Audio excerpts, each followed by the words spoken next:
Muling pinuntirya ng airstrike ng Israel ang Beirut, Lebanon. Ayon sa Israeli military, tinarget nila ang mga pasilidad ng grupong Hezbollah. Pinaigting daw nila ang operasyon para makauwi na raw ang libu-libong taga-Northern Israel na napilitang lumikas dahil sa pambobomba ng Hezbollah na kaalyado ng grupong Hamas sa Gaza. Bukas, mag-iisang taon na ang gera sa Gaza na nag-ugat sa paglusob ng Hamas sa Israel noong October 7, 2023. Nasa 1,200 Israeli ang namatay sa Hamas attack pero halos 42,000 Palestinian na ang namatay. Sa pagpulbos ng Israel sa Gaza, milyon-milyong Palestinian ang nawala ng tirahan. At katumbas sa 11 Great Pyramid of Giza sa Egypt, ang dami ng debris doon ayon sa United Nations. 5 bahay ang nasira sa barangay Santa Catalina Sur sa Candelaria, Quezon matapos ang pananalasa ng buhawi kahapon. Ayon sa mga residente, nanatili ng halos 4 na minuto ang buhawi sa gitna ng palayan. Walang naiulat na nasaktan at inaalam pa ng MDRRMO Candelaria kung may iba pang napinsala. Sa ulat panahon naman, may binabantayan ng pag-asang isang low-pressure area na namataan 100 kilometers west-northwest ng Coron, Palawan. Kasabay ng LPA ang ITCZ na patuloy na nakakapekto sa Southern Luzon, Visayas at Mindanao. Sa rainfall forecast ng Metro Weather, posible ang light to moderate rains sa ilang bahagi ng Luzon. Gayon din sa Metro Manila. Light to heavy rains naman sa malaking bahagi ng Visayas at Mindanao. The Hello, Love Again poster is now up. Sabay po yang inireveal ni na Alden Richards at Catherine Bernardo na may kilig duet pa for their fans. Silipin po yan sa chika ni Aubrey Carampel. Joy and Ethan are officially back. Sa Hello Love Again tour kick-off sa Santa Rosa, Laguna, ni-reveal ang poster ng pelikula na pinagbibidahan ni na Alden Richards at Catherine Bernardo. Give na give din ang dalawa with their solo performances. At nagpakilig with their fun duet. Tuloy-tuloy na kami every week hanggat saan yung kaya puntahan, pupuntahan namin. And may surprises din naman sila na makikita. Sana kung paano yung support na pinapakita nila sa mga mall shows namin, syempre ganun din sana pag dumating na yung playdate namin which is November 13.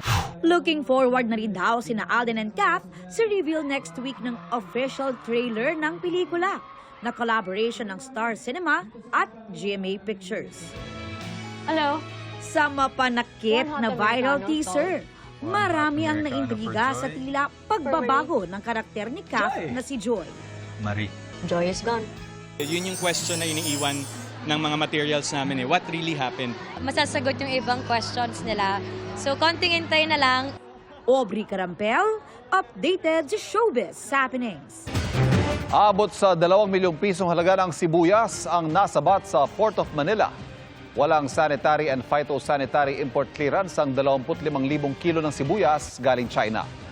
Sinunog naman ang nasa 200 milyong pisong halaga ng ipinuslit na assorted frozen meat sa Marilao, Bulacan na nasamsam ng NBI. Ipinasara na ang cold storage facility kung saan nakita ang mga karning walang dokumento.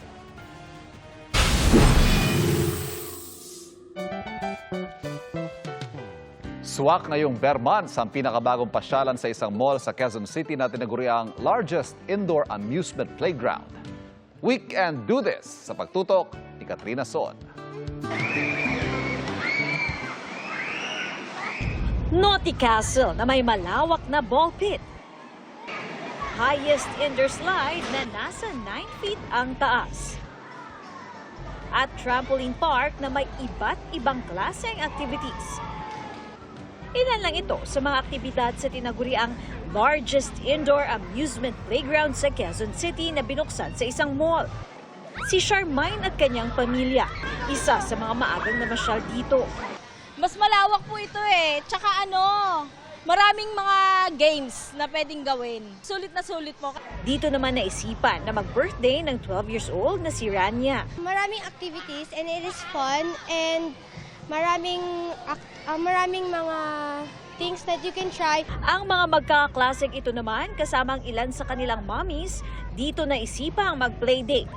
Very, very fun and amazing. What I like about the place is that it keeps us strong And it keeps us healthy also. Patok din dito ang obstacle course for kids, sticky wall, roller skating, maging ang bump car. Must try umano ang 9D movie at ang bago sa bansa na robot fighting sport. Hindi lang daw mga bata ang mag-enjoy dito dahil may activities daw para sa lahat. Tulad na lamang ng obstacle course na ito na talaga namang susubukin daw kayo. Kung kasama naman ng mga 1-year-old to 4 years old na anak, di kailangang mag-alala dahil may toddler playhouse din na tiyak daw may enjoy nila. Bukod sa umuulan ngayon, so indoor lang muna. Kaya dito namin napili. Bukas ito sa publiko araw-araw mula 10 a.m. hanggang 9 p.m. Para sa GMA Integrated News, Katrina Son, nakatutok 24 oras.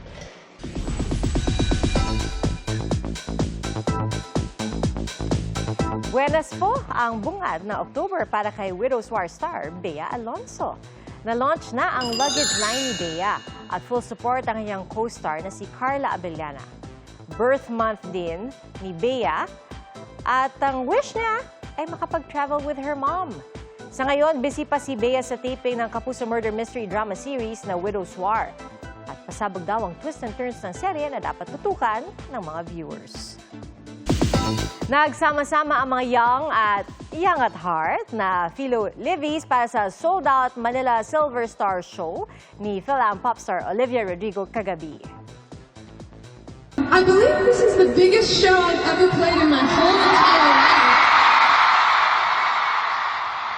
It was truly a happier day para sa fans na bigay todo ang hiyawan sa performances ni Olivia na first time na bumisita sa Pilipinas. At super fangirl mo din si Zia Dantes. Nanood ng concert with her supportive parents, Kapuso primetime king and queen Ding Dong Dantes and Marian Rivera. Nandun din si Cassie Legaspi at mga young at heart tulad ko, hindi nagpatalo, hindi nagpahuli. At yan po ang mga kasama kong mga Livies na yung totoong young. Mga kapuso, maging updated sa showbiz happenings anumang oras. Mag-subscribe sa GMA Integrated News sa YouTube. At para sa mga kapuso abroad, bisitahin ang GMA Pinoy TV at www.gmanews.tv.